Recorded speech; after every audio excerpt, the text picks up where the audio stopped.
gonna throw. One-on-one, Davis has it. Touchdown! Carolina wins! Carolina is the Coastal Division champion! Javonte Williams to the left of Howell. He'll send him out into the flat right side. Howell looking, standing tall, lets it go, man there! Touchdown! Touchdown, Carolina! The pistol, Jackson behind him.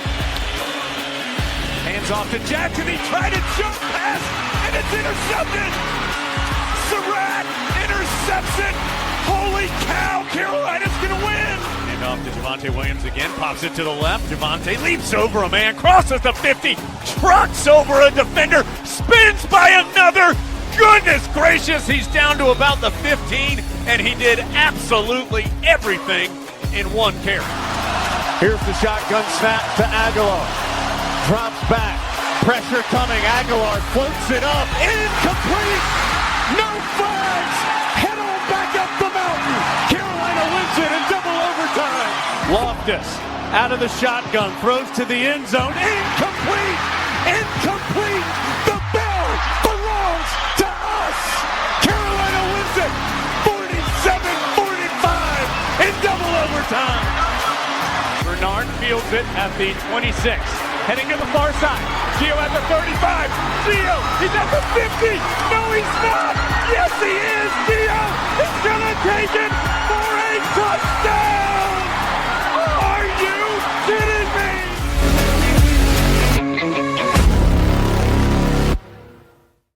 What's going on, guys? Welcome into another edition of the Heel Tough Blog podcast, coming at you on a Sunday night here we're from Monroe, North Carolina, but for you guys who could be watching at home from anywhere around the country, we appreciate you tuning in. We're going to go a little bit live earlier, but hey, man, we were talking a little bit of Carolina basketball, and it just got too interesting to jump off of there. So live here at 9:00 for you guys. Hope it isn't too late for you on a Sunday night, because we got to talk about the SEC and what this could mean for Carolina if they end up going to the SEC.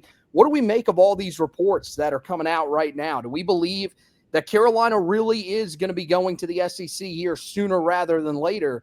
And, you know, if it is going to happen, how soon do we think it could be on the horizon for Carolina? We got to tell you why we believe this is the brand that the SEC should be going after. It makes a lot of sense why the SEC is going after this brand. So we'll tell you about that. And ultimately, we'll tell you the biggest thing that I think you guys want to hear from us, which is this the right move for Carolina? And that's how we're going to start out, because I think it's the thing that you guys want to know the most is, does this move make the most sense for the Tar Heels? This is a report that came out on Tuesday of ACC Media Days, ACC kickoff, as they call it, here in Charlotte. Adam Smith of Inside Carolina reported on Tuesday that the Tar Heels are amongst the group that is actively looking to get out of the ACC after the league's legal settlement with Clemson and Florida State that dissolved the league's strongly built grant of rights and severely lessened the fees to exit the conference.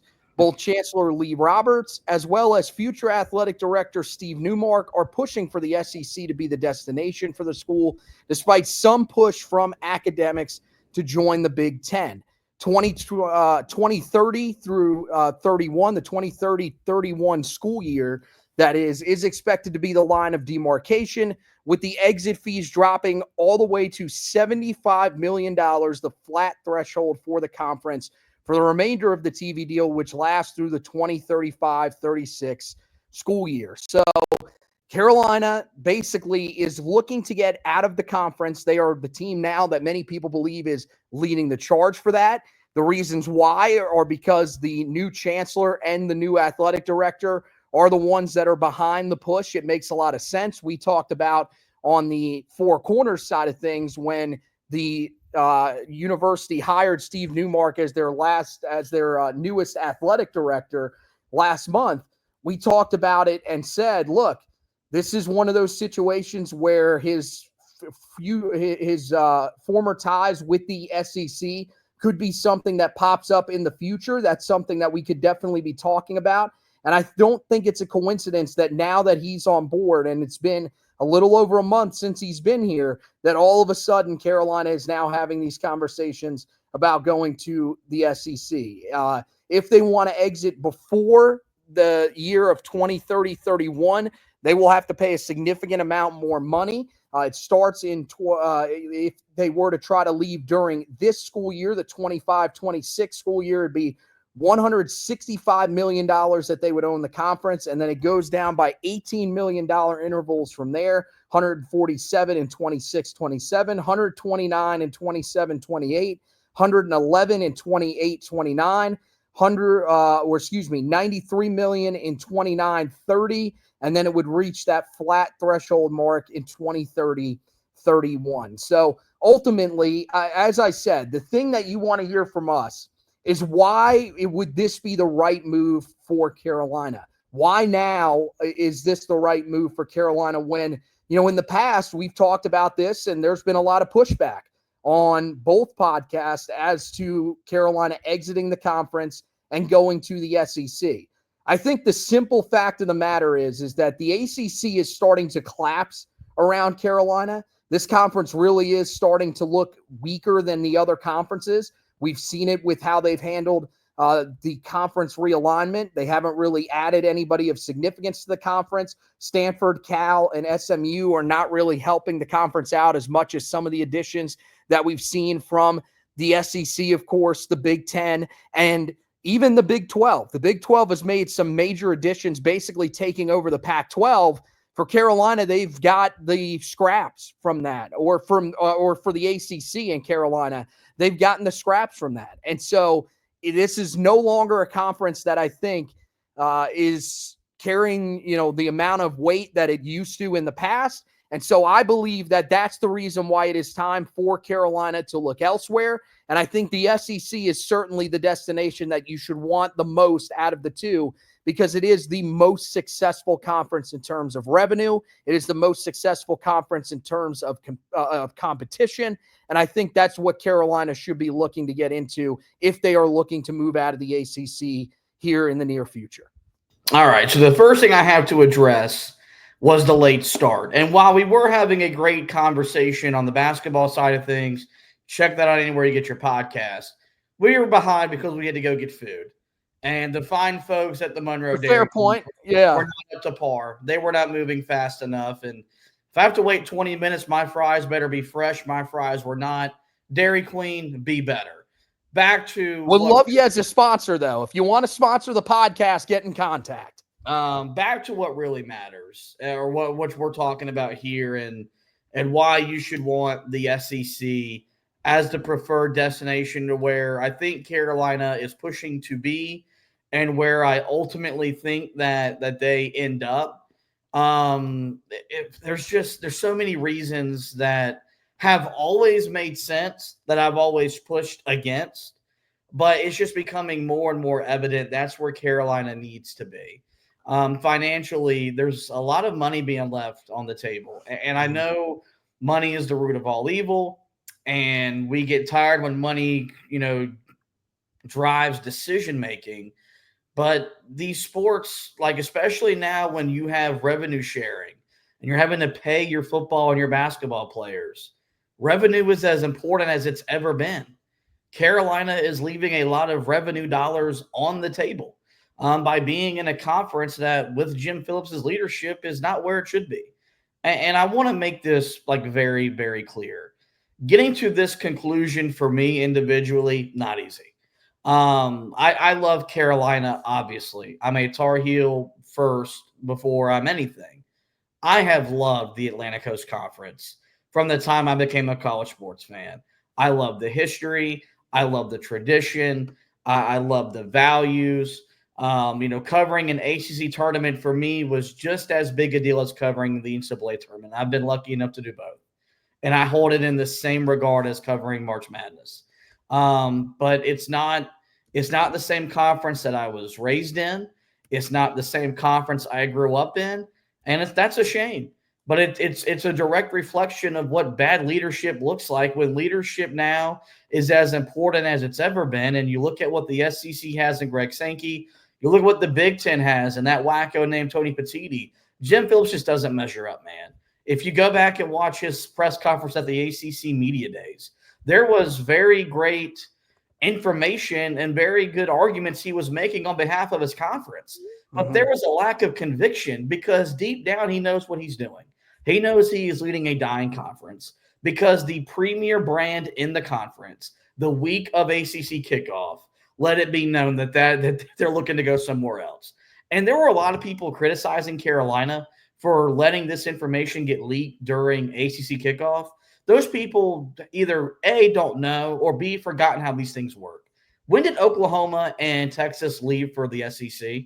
It was during Big 12 and SEC kickoff. Yeah. Like, this stuff happens during these conference media events. It's not great, but that's just the reality of the situation because that's the best time for news to be leaked. When you look at what the SEC has to offer from a financial perspective, how do you say no?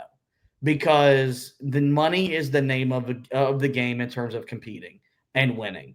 And none of us want to win more than us two. Like, my whole life revolves around those two programs winning at the highest level. Like, I'm not married. I don't have kids. So my priorities have to be in order. I want to win football games. I want to win basketball games at the highest level. What you see in the college football playoff being SEC laden, what you saw this past year in the NCAA tournament being SEC laden is not a one-off. It's not going to change. We want to compete with those folks, then let's go get in the conference and kick their butts because it's not going to happen with us being stuck in the SEC, primarily because we want to have the financial component that those other schools have. Well, that's the thing, right? Is you need the money. In this era, more than ever, you talked about it. Revenue is what drives the sport. Well, yeah, you need to be able to compete in those areas. Carolina is going to compete because they do have the biggest brand, one of the biggest brands in all of sports. I think it would help if Carolina would be better on the football side of things. That would probably help their brand even more. But I think that this is the most valuable brand in this conference right now for a multitude of reasons. The biggest one being, to these other conferences, Carolina has the TV market that they do not have. That's one thing that they are chasing after right now. The SEC, one of the reasons that they're probably going to take on who will be Carolina's biggest rival moving forward outside of maybe South Carolina, if this was to happen, would be Virginia Tech, is because they're not in that television market either. That's what they are probably looking at the most, is what is the most valuable brand in the state of North Carolina. We know that is definitely Carolina's brand. There's no doubt about that. I think it's the most valuable in the SEC when you combine everything because of the success that Carolina has in every other sport. I think that logo is more synonymous with college sports than any of the other logos in the conference, even considering Clemson, Florida State, and those are great athletic departments. But I think Carolina's is the most well-rounded. But ultimately, it's all about being able to get the revenue that you need to be able to compete and keep your athletic department as deep as Carolina's is. We've heard it. And this was said by Brendan Marks when Carolina made the hire of Bill Belichick. If this doesn't work out, there's going to be a point where Carolina, because they're in the ACC, they will more than likely have to start cutting certain programs because they're simply not going to be able to keep up. They won't have the money and the influx of revenue to be able to keep up with the times that you, or with what you need now to be able to compete in these sports. And I think, the thing is that NIL, we thought NIL was going away. We thought that it was going to be, the impact of it was going to be lessened. We've learned now with some of the changes that have already been made to the to the compensation department and everything that was supposed to oversee this. Well, yeah, things are a little bit different now. We know that this is going to be a group of sports in football and basketball that are still driven almost exclusively along with the revenue by NIL. NIL money will be able to still come in the way that it's been coming in. There's really not going to be anything the competition committee can do about it. All of the stuff of having Deloitte involved and overseeing all of this stuff, it seems like that meant absolutely nothing because from what I've seen, It means that, Ohio State, will still be able to put together $20 million a year rosters, if not even more than that here in the future, because of how much the demand will be there for the money to go up. So if Carolina is going to compete in the sport of college football, then I think they have no choice but to get out of the ACC and get into the SEC. And here's the thing. You don't want to wait until the very end when it comes to conference realignment and then have to scramble to try to find one of these conferences to end up in. If you turn down the SEC, if you turn down the Big Ten, and you say, no, we're going to stick with the ACC, there may not be a seat at the table for you when it's all said and done. Because if it's offered to Duke, if it's offered to NC State, and one of those schools jumps on it, your television market that was so valuable beforehand is no longer going to be there. So this is a move that Carolina absolutely has to make, no questions asked. Yeah, no, I don't think there's a scenario where Carolina says no, especially to the SEC, but I could not see them saying no to the Big Ten. I said it when the Bubba Cunningham news came down. I think Bubba knows this is a necessary move for his athletic department.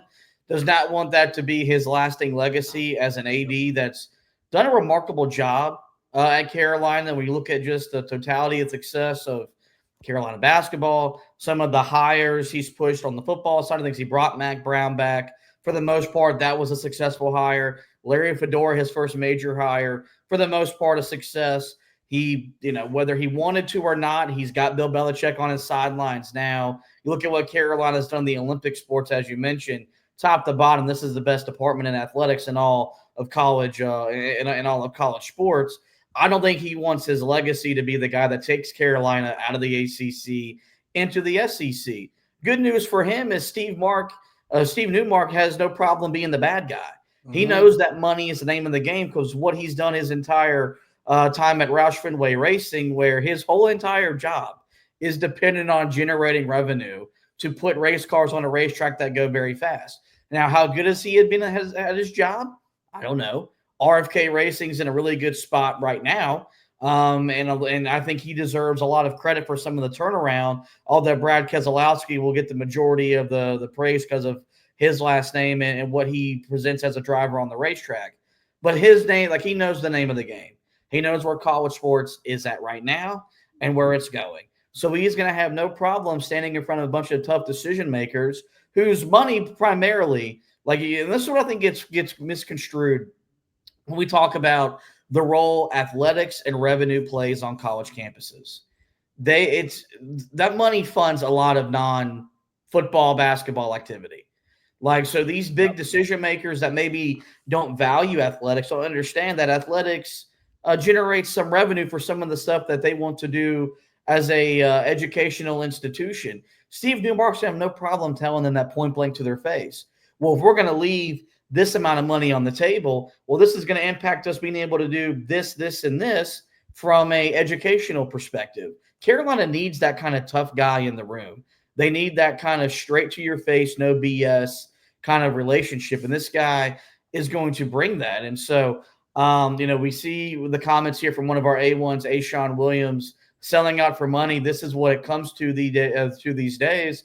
And look, it's not a hard reality to accept, but it's the reality of the situation. You need to have as much money coming into your departments as possible. One, so you can pay the best coaches, and two, you can pay the best players, and then fund the other programs the way you want to be funded. Because one of the reasons why I think Carolina has been reluctant into making a conference move is some of these other conferences don't offer the 26, 28 Olympic sports Carolina still has. But with the additional revenue, it's easier to still keep those funded as opposed to those becoming intramural sports, which is the reality at other campuses that don't have the influx of revenue that you would have if you're in the SEC or even if you're in the Big Ten. From a brand perspective, people roll their eyes when we talk about Carolina's brand being worldwide and national, but it's not a joke. It's hard to go anywhere in the country and not know what the interlocking blue NC stands for and what it represents. Not everyone in the world knows what that Duke logo is. Outside of, farmers, they don't know what the NC State logo is. And I can be rest assured no one on God's green earth outside of Winston-Salem knows what that Wake Forest logo is. People understand what Carolina's brand is. And while it gets pigeonholed into being just a basketball brand, it's much bigger than that. It's much larger than that. Carolina, if they arrive in the SEC, this might sound a little pinky out Carolina blue pom-pom waving Josh here. You could argue that it's right up there with Texas as the biggest premier brand in the conference. It's a bigger brand totality than what Alabama has to offer and Oklahoma. Texas is probably right up there just because of how big of a reach Texas has in that state, and the amount of oil influence that university has produced. Also doesn't really have Matthew McConaughey's on your sidelines at every meaningful football game. But that's the reality of the situation.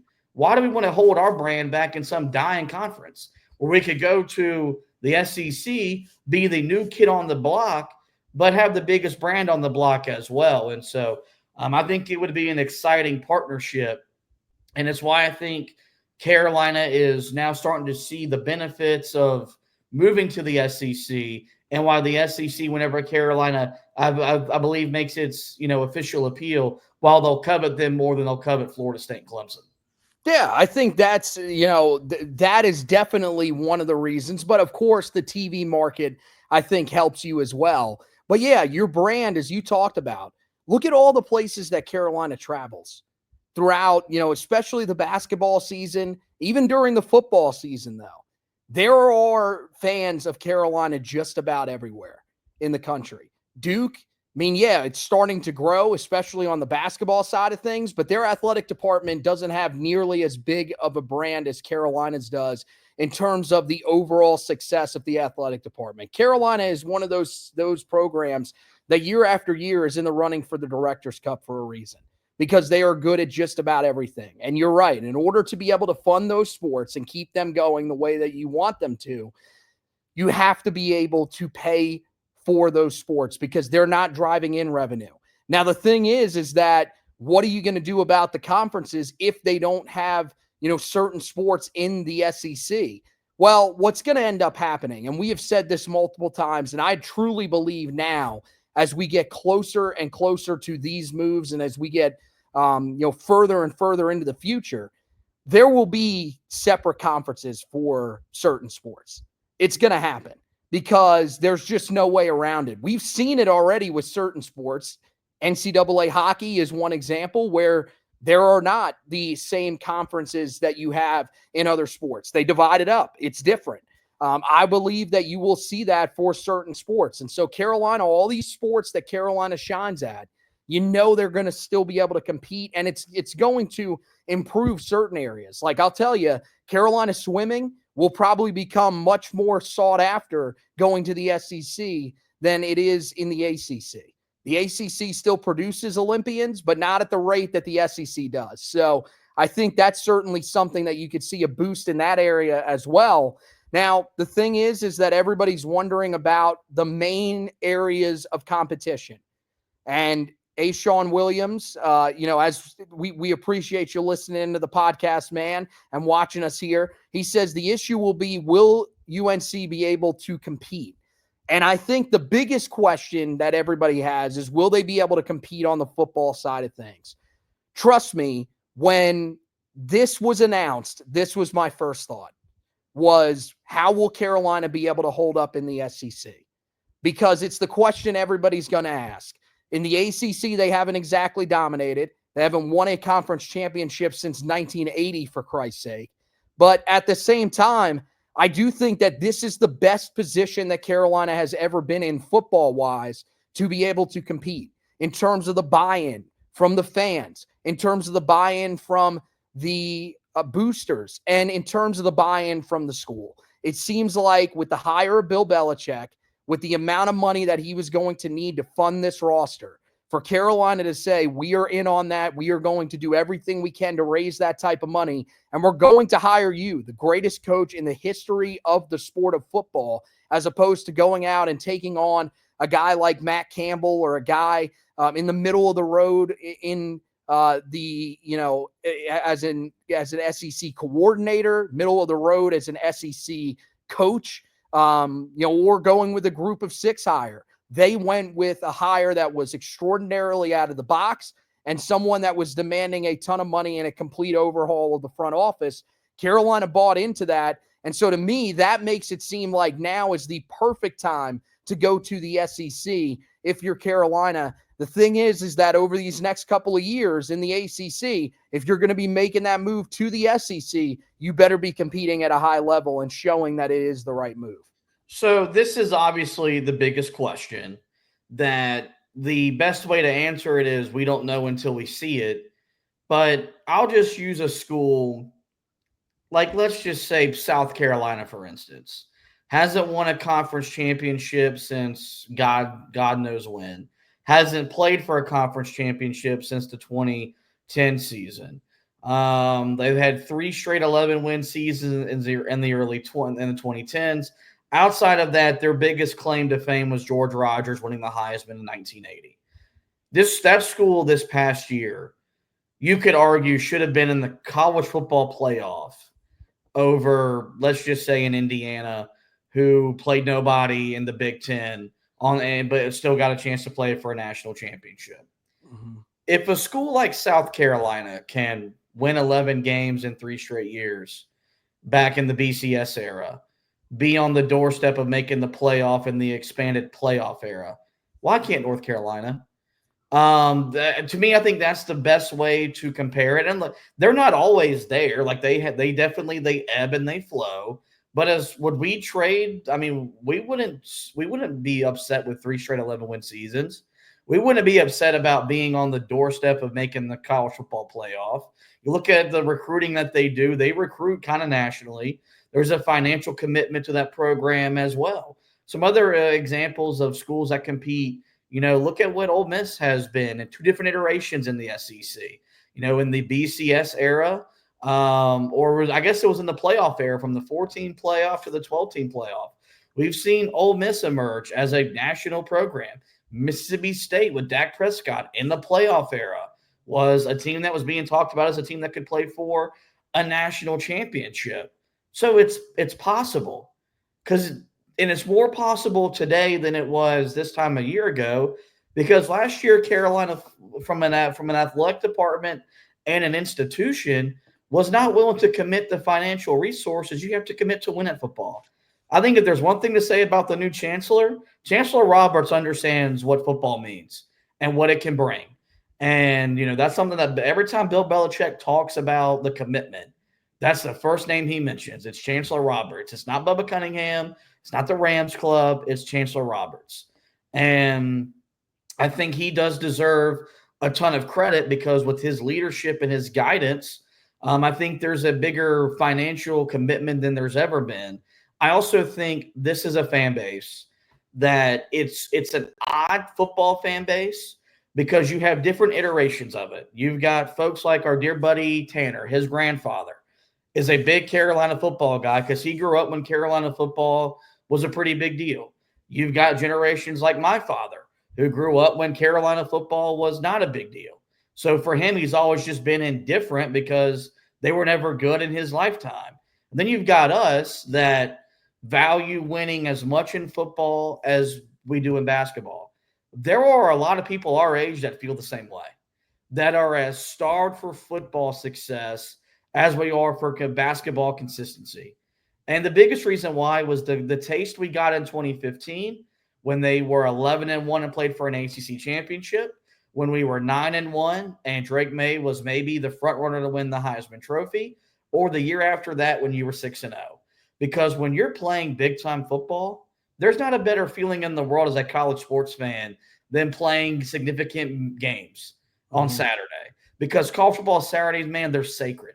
It's a religious experience. And I'm not trying to be sacrilegious on a Sunday. I'm just telling you how I experience them.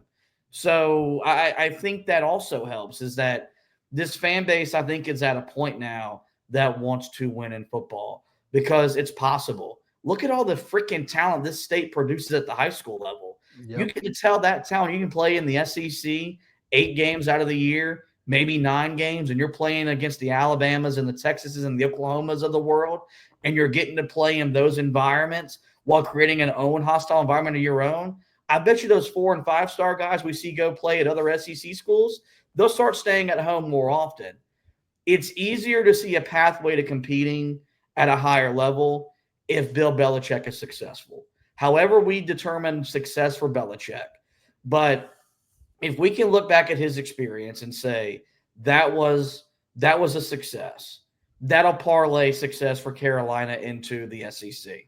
And so if he can come in here and win in a big way and bring big-time football to Carolina in a way that not even Mac Brown brought big-time football to Carolina, it's easier to see them competing at a higher level, albeit in a tougher conference.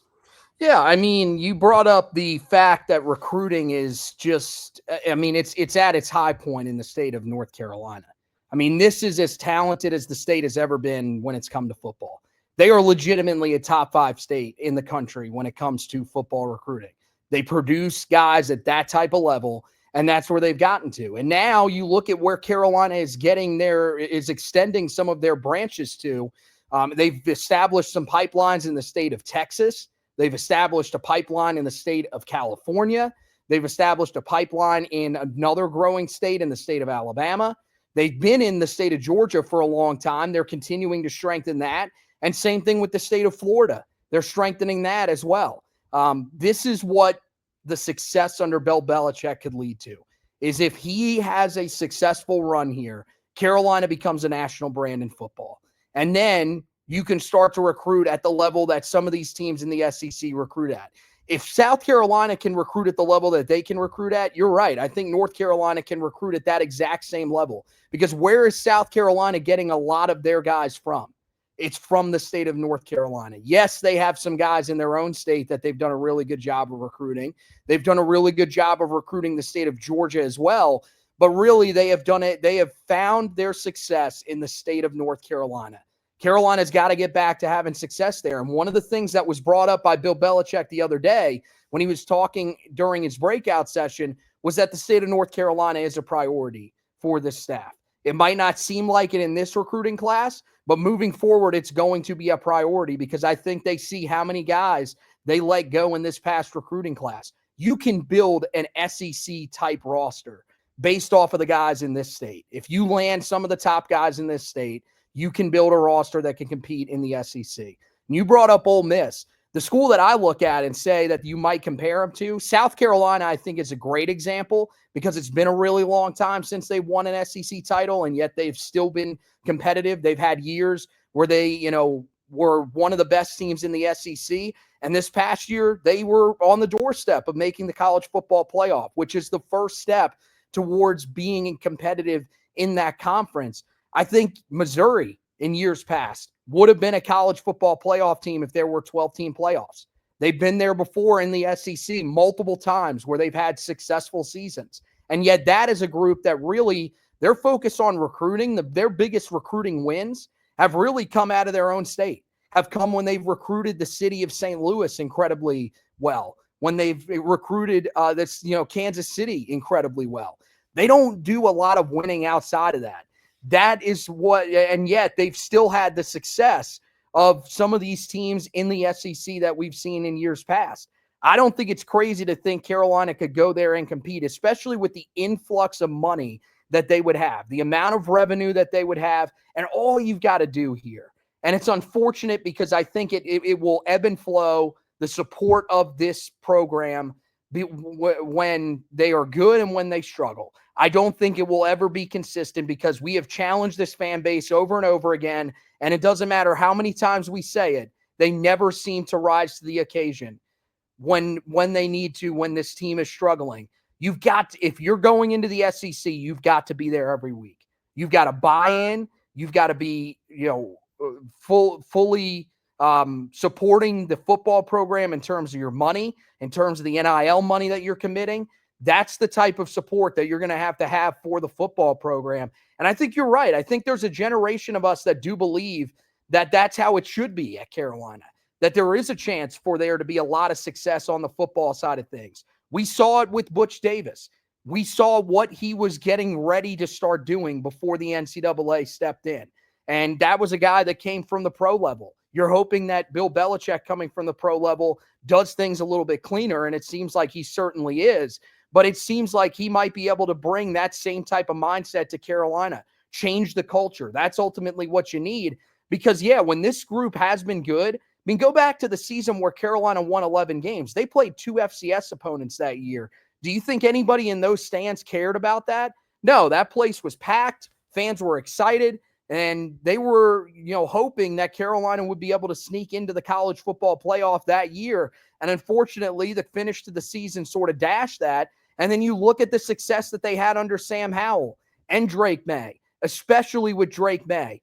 That was a sign that Carolina can be competitive with some of the best in the country. You look at the guys that they're bringing in here in the near future. And I think there's a path, and it's why, you would love for Carolina to get to a college football playoff once under Bill Belichick before they go to the SEC. If they were to do that, I think that would prove to just about everybody out there that they are legitimate and that they deserve to be in this conference. But I don't think there's anything that anybody can do to stop Carolina from going to the conference. And I don't think there's anything Carolina fans can do, even if they're concerned. I mean, my thing is I think Carolina is in a position where they are not going to be Vanderbilt. I think with the talent-rich state that they're in, they're going to be able to compete. And the thoughts of them being just a complete afterthought in the SEC, those days are probably gone with the amount of buy-in that you're getting from the university. Yeah, I don't see them becoming a Vanderbilt. And look, if Carolina is still a 7 to 8 win program in the SEC, that carries a lot more weight than being a 7 to win program in the ACC. That's just the bottom line when you look at the depth, the talent that the SEC has to offer. It's I don't want to say this is like Thanos and this is inevitable, but this feels like inevitability where Carolina is going to be in the SEC in the 2030s. So and I think it's something to, if you want to be sad about this reality, it's okay, feel sad. Yeah. Because there are some people that have grown up in this conference and you've been the premier brand in that conference. You could go to a new conference and conquer and been the brand power of that conference and maybe take a step forward in football and win at a higher level than we've ever won at while still doing the things we do in basketball and be one of those schools that can win at both. Because like whenever I talk about winning at both, I wouldn't say that if I didn't believe it. Like if I didn't believe Carolina could win at both, I would tell you I don't think Carolina can win at both. I think they can win at both because you've seen glimpses of it at different times where they got really, really close.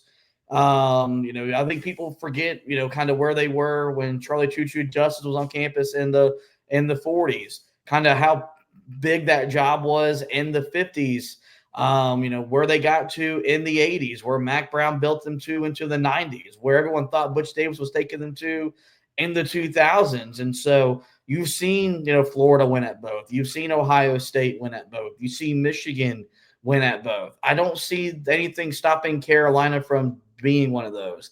Alabama is now a program that I think it's fair to expect them to be a perennial contender. You know what they are in football, but I don't think they're going away in basketball. So, like, that's another thing. Like, if you can see how, like, an Alabama basketball program has benefited from the money, well, why could not a North Carolina football program benefit from having the financial resources at their disposal? And so I think that's exciting because with the Bill Belichick move, that was the first sign that this athletic department and this institution was willing to put its money where its mouth was. And all they have done since then is give Bill Belichick whatever he wants, whatever he needs, like he feels to feel successful. I think we've seen that with Hubert Davis as well, with them giving him a GM, the financial commitment they've made to Jim Tanner. Well, if you have more money, if you're making more money, you have more money to spend. And the more money you have to spend means you can hire the best coaches, hire the best assistants, hire the best personnel department, hire the best front office, and pay the best players because that's still the name of this game. And I find it hard to believe that Carolina would go to the SEC and be less successful than they've been in that conference than what they've been in the ACC. I could be wrong, and we could fall flat on our face and become a laughing stock. But I just there's too much potential there for me to see them getting it wrong that bad for them not to be successful in football on a year-to-year basis. Well, the worst case scenario for them is they turn into Kentucky. They turn into a school that is really good at basketball. They're succeeding in that area, and that's really where their main focus is. And football is just extra. They'll have years where they'll jump up there, where they'll be successful, but it ultimately won't be the name of the game for that university. But even Kentucky realizes that football is incredibly important. The difference with Kentucky is look at their in-state recruiting as opposed to Carolina's in-state recruiting. Carolina as an SEC school in competing against the other SEC schools, I think would have a much better opportunity, as you said earlier, to keep players home over those schools and then mainly over the in-state schools. Like in-state prospects are not going to want to go to a school like NC State or Duke when you can come to Carolina and compete for a national championship, compete to make the college football playoff in the SEC. The SEC, that's the way to get to the NFL. That's the easiest way to get there. And I think one thing that you have to say is that if Carolina makes this move, is this guaranteed to work out? No, it is not. That's one thing that you have to come to terms with, and you have to just be okay with that at this point. Because Carolina is going to go somewhere. They're either going to go to the Big Ten, which football is incredibly competitive there. We've seen teams like Indiana, Illinois jump up there and become contenders. I mean, Illinois is a team that has a chance to do what Indiana did last year, this year, and make the college football playoff out of that conference. Would that maybe be a better fit for Carolina? Yeah, potentially. But you're still talking about a conference that has Penn State, Ohio State, Michigan, Oregon at the top of that conference. That's really that's a lot of really great competition. And the SEC is going to be the same way. So no matter what, you are going to be challenged with whatever conference you go into. The important thing is that you have the money that's coming in, and that will then determine the want to of your university. Is there enough appetite from your university to be great on the football side of things, to be great on the basketball side of things, because that's what's ultimately going to lead to success in whatever conference you go to. Let's turn to the basketball side of things and talk about what it means for that conference, for that sport, because Carolina would be going into the most competitive conference in college basketball, a conference that set a record for the most amount of teams ever put in the NCAA tournament this past year. And so you want Carolina to get back to competing on the national level in basketball. Well, one of the ways to do that would be having more revenue, having more money flowing into the program. Well, going to the SEC is going to be able to do that for you. I don't know. I think that is the one where it's tougher to stomach leaving the conference. I think most people in football have sort of stomached that and said, you know what? The history of ACC football isn't nearly that strong. It's ACC basketball. It's leaving behind Duke. It's leaving behind NC State that I think concerns people. But look, in the ACC, you're already losing your 2 games yearly with NC State. So that the conference itself is already making the mistake of tearing you apart from one of your rivals. I think at some point you just have to admit that this is what's best for the university, and that even if it's not necessarily what's best for the rivalries of the basketball program, it is still going to give Carolina a chance to succeed at a level that maybe they just aren't able to succeed right now with the amount of money that they're bringing in. Admittedly, this has been the factor that I have fought against the entire time we've talked about conference realignment and why Carolina should look to go somewhere else, is because the way I feel about ACC basketball is probably sad. And I probably need to grow up, but it's such a special deal to me. But this is another thing where I've looked myself in the mirror and it's, hey, we want to be the best. By God, I want to beat the best. Yep. The best isn't in the ACC anymore. What you saw from the SEC Are they going to put 14 teams in the tournament every year? Yeah, probably when we expand to 72 or 76 teams, because that's also like conference realignment. That's going to be inevitable. But what you've seen the SEC become as a basketball conference isn't by accident. It's what happens when you have great leadership like Greg Sankey that got his conference together and said, "Hey, we gotta step it up in basketball, man. Well, we're making this much money, but you need to spend money. You need to hire the best coaches. You need to upgrade your facilities." And it's why you've got a conference that's got a Nate Oates, it's got a Bruce Pearl, it's got a Rick Barnes, it's got a John Calipari. It's got a young group of young coaches as well that are going to be maybe the next iteration and the next faces of the sport. And while there is so much history and there is so much tradition tied into Carolina in the ACC, there is history and tradition of Carolina basketball outside of those three letters. They won a national championship while being a member of the Southern Conference. The first time they ever played in an NCAA tournament final was not as an ACC institution. They were still a member of the Southern Conference at the time. And it's not going to be – is it going to be easy leaving Duke behind? No. Is it going to be easy leaving NC State behind? You're damn right. But here's the good news, folks. You seen Duke's non-conference schedule? John Shire ain't Coach K, man. That guy's not afraid to play the big boys.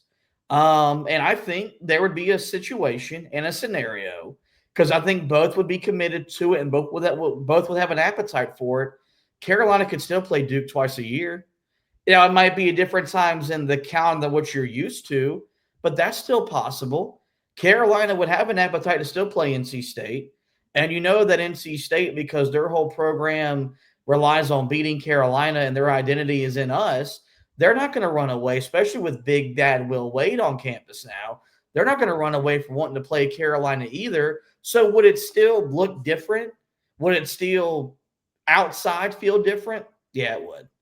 And that would be the hardest change to adapt to, is adapting to playing Kentucky and Tennessee and Arkansas as opposed to Duke and State and Virginia. But at the end of the day, it's Carolina basketball. It's still the premier brand in the sport. That brand deserves something that the ACC no longer offers. And I think we would adjust to it over time. And I've come around to the conclusion that as long as Carolina wants to play Duke and Duke wants to play Carolina, those two schools will play. As long as Carolina wants to play State and State wants to play Carolina, those two schools will play. And what other way to be able to bound our chest and wave our pom-poms in the air than to say we conquered the ACC and then we conquered the SEC? Because I think if Carolina moved to the SEC, they would overtake Kentucky as the biggest brand, the premier brand in that conference. Yeah, I agree with that 100%. And, I think the concerns about Carolina basketball competing in that conference, I think are crazy. I think with more money coming into that program, it would be almost impossible to stop them from once again becoming one of the powers of the sport. Because, you look at it, people are panicking about the times that we're in. Remember that just a year ago, you were a 1 seed in the NCAA tournament. You won the ACC regular season. You are not that far away from being a competitive program in the sport and not having to be on the bubble. That's something that unfortunately we have gotten used to. But if you get the right coach in there, Carolina will be perfectly fine. The thing is that you need the money to be able to keep up with some of these schools in the SEC that are going to be able to pay these guys a lot more money than you are with the revenue sharing. This is ultimately what Carolina is hoping they will be able to do if they go to the SEC. And I think that's going to be the route that they're going to take. Yes, you're right. It's going to be very hard to leave Duke, to leave NC State, to leave Virginia behind. But I know for sure Duke will be a rivalry matchup that they will continue to play every year. They will make sure that they can schedule that, and that will be one of the focal points on their schedule each and every year. Could they play twice a year? Oh, it's certainly possible with how they are allowed to schedule in the non-conference now. And I think there would be an appetite to be able to still do that because it is the sport's greatest rivalry. You mentioned NC State. Well, there's no guarantee that NC State doesn't eventually come along with you and eventually could be your biggest rival out of the two of them if you're still playing them twice a year. Now, with the SEC and how loaded they will be, there's a good chance that you wouldn't play that team twice a year because they're going to be wanting to make sure that you play as many teams in that conference as possible. But it would certainly heighten the rivalry with Kentucky. It would heighten the rivalry with South Carolina, even though that really wouldn't be a rivalry on the basketball side of things. I think that would be more so on the football side of things. But hey, it hasn't been all that competitive on the basketball side of things with NC State, and there's still a lot of hate there. So you never know what could happen with South Carolina. I don't think it's that's where the sex appeal of the SEC does sort of leave for a little bit. And it makes you want to say, hey, let's stay in the ACC. Let's stay behind so that we can make sure these great rivalries are played year after year and that we can get them on the schedule as much as possible. Leaving behind Duke is as hard of a thing as we would have to do in anything. I mean, considering, you look at football. I mean, yes, leaving behind NC State would certainly hurt. But that's a game that you can schedule easily in the non-conference. That would probably be played every year, and you don't have to worry about it. You only meet teams one time a year there anyways. There are some other sports where Carolina has rivalries with NC State, with Duke. There's no doubt about that, and those would hurt. I mean, especially, sports like lacrosse where Duke is really good. Yeah, Carolina leaving that behind, that would be difficult to swallow. Nothing beats how tough it would be to leave behind Duke in basketball because that is the greatest rivalry in sports. There's no question about that in my mind. We've said it every time that we talk about that rivalry is that nothing else compares to it, especially with how close those teams have been over the last, 120 matchups or so. But if that's what has to happen so that you can make sure your athletic department survives in this day and age, you've got no choice but to do it because I don't know where Duke is ultimately going to go. They are a private university. They have academic standards as high as anybody. Their football program is good. It's on the rise, but it still doesn't have the reputation that even a football program like Carolina would have. I think they're going to make it very difficult, and they are going to be one of those schools that when it's all said and done, they could end up in the Big East in college basketball. They could end up as an independent in college football. And that's certainly not an area that you want Carolina to be in because at that point, raising money is going to be incredibly difficult. Notre Dame can do it because of the success on the that they have on the football side of things and because of the stupid deal that they have with the ACC that is making them so much money. Also, they have a really big television contract from NBC that allows them to be successful. Is Carolina going to be able to duplicate that? I think they probably could get a television contract of that size, but I don't want to find that out. I would rather go into the SEC where you are going to make more money than you can make on your own for sure, and more money than you can make in the SEC and allow yourself to be successful. There's no denying that the change in basketball rivalry with Duke is the hardest. That's the hardest pill to swallow in all of this. Mm-hmm. Because as much as we hate them, despise them, there's a mutual respect for them. And if Carolina was being honest, that's probably the biggest reason why they haven't explored leaving sooner. Is because there's a commitment to that rivalry because it's a fabric of being a Tar Heel just as much as it's a fabric of being a fan of Duke. Like there's so much of our identity as fans tied up into that rivalry. They're usually, especially what we do in our day jobs, when those two teams meet, the way that those games get talked about, discussed, dissected, we can talk about it from our own personal stuff. The best podcast numbers we do during the regular season is the Duke stuff. And it's not even a competition. Our Duke stuff goes to a different number than as opposed to when we're talking about some random other ACC games, let alone the non-conference stuff. I think there would still be a commitment to make sure that game gets played at least once a year. Yeah. If you Oh, can yeah. find a way to play it twice a year, I think there would be an appetite on both sides. And I'm sitting here daydreaming as a college basketball junkie. If that game, is no longer going to be played in mid to late February, is that a win for college basketball? Because I think it could be. Because when do most people start watching college basketball? When do February. Carolina meet the first time of the year, Mhm. which is now back to being where it traditionally was, the first week of February, was since the Super Bowl got moved. But could you imagine if that's the game being played the Saturday before Christmas, as opposed to the redundant, boring, no one gives a crap CBS Sports Classic? A lot of people would tune in to watch that game. And then let's say the second matchup is still in February. No, you're not determining an ACC regular season champion, and that would be a hard pill to sacrifice. Last time those two teams played, and they were both playing for first place, 2012. Like Carolina has played for it, and first place was on the line. But Carolina and Duke both haven't played, and first place was on the line since 2012. So that's even something that I hold in a high regard. That's even changed in the last 10 to 15 years.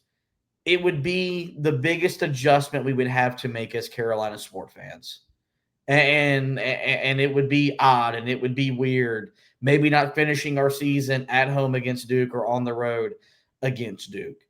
But like everything, at some point we would get adjusted to it and it would become the new normal.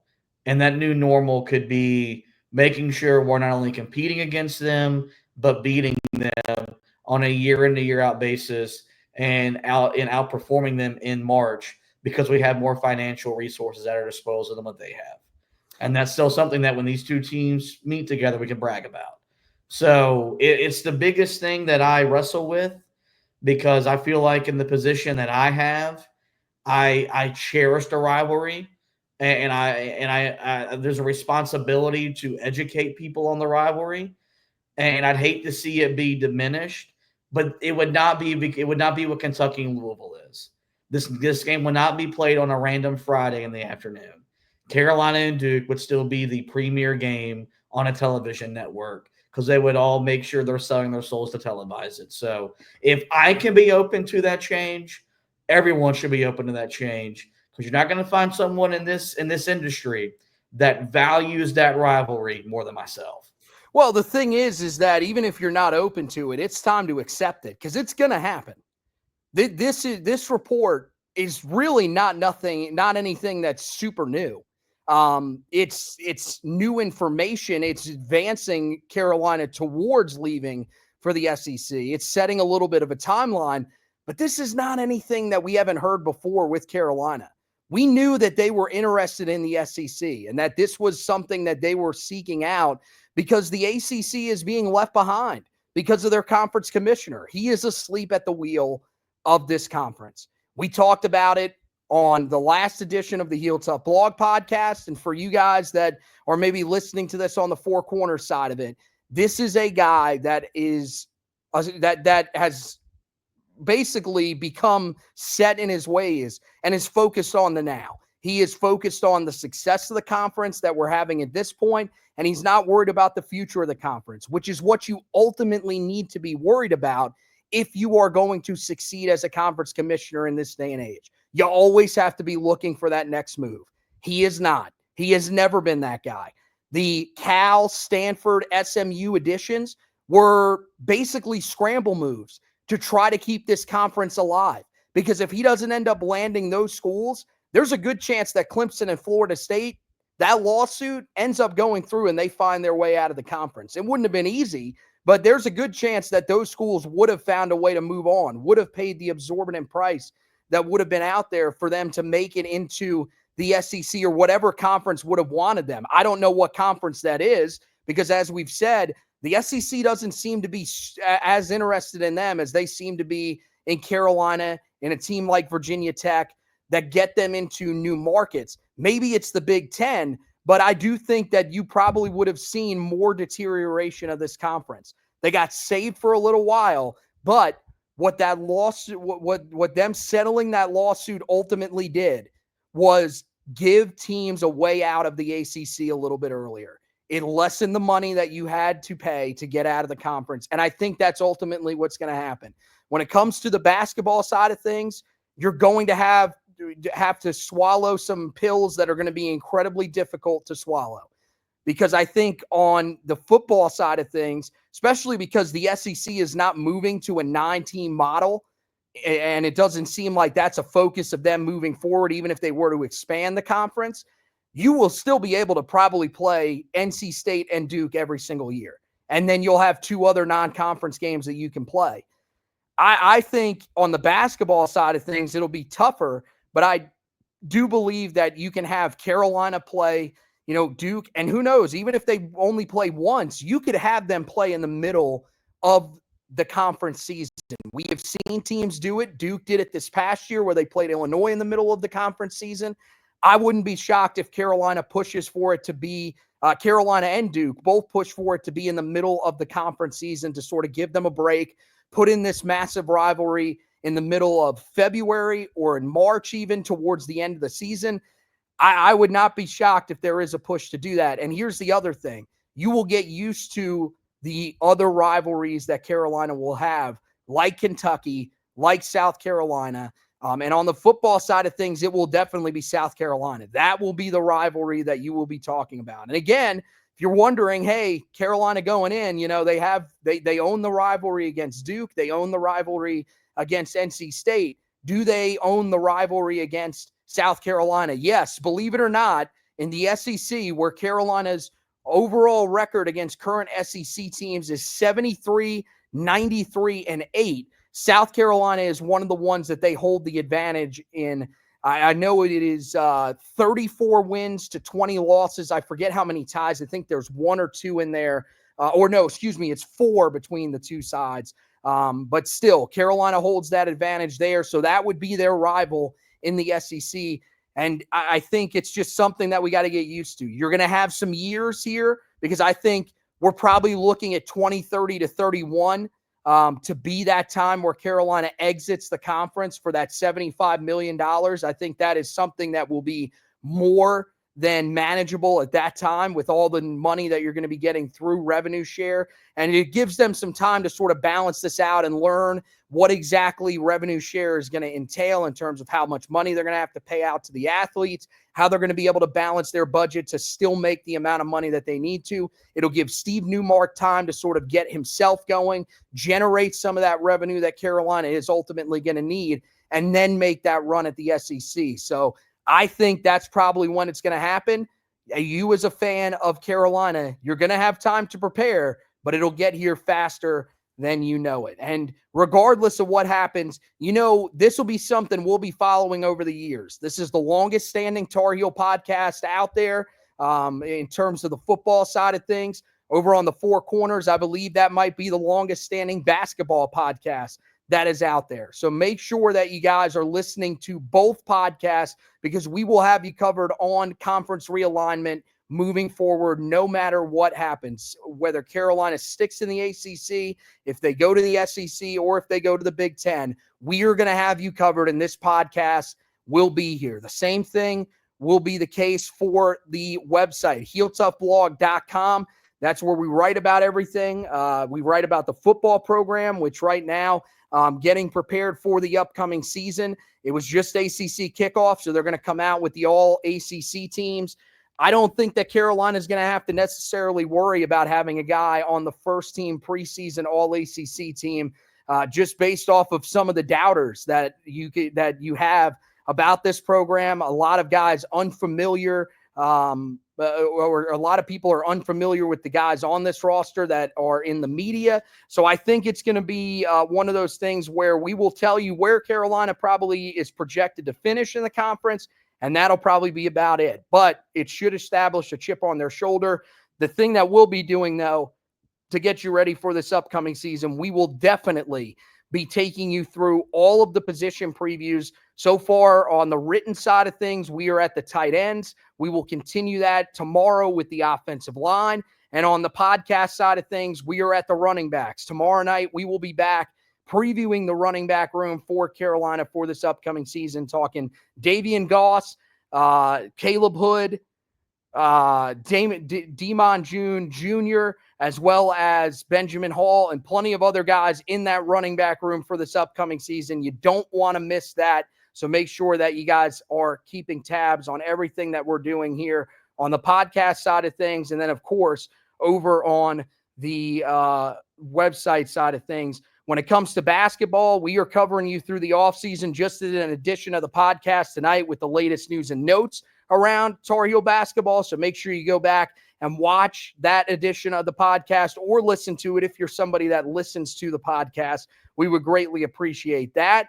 And one thing that we are trying to push here on all platforms is to subscribe to the YouTube channel, guys. We are trying to expand that YouTube channel. If you're somebody that watches on Facebook, if you're someone that watches on Twitter, we would, love to push you towards the YouTube channel and have you watch on there as well, or watch the clips that we're going to be putting up from these editions of the podcast.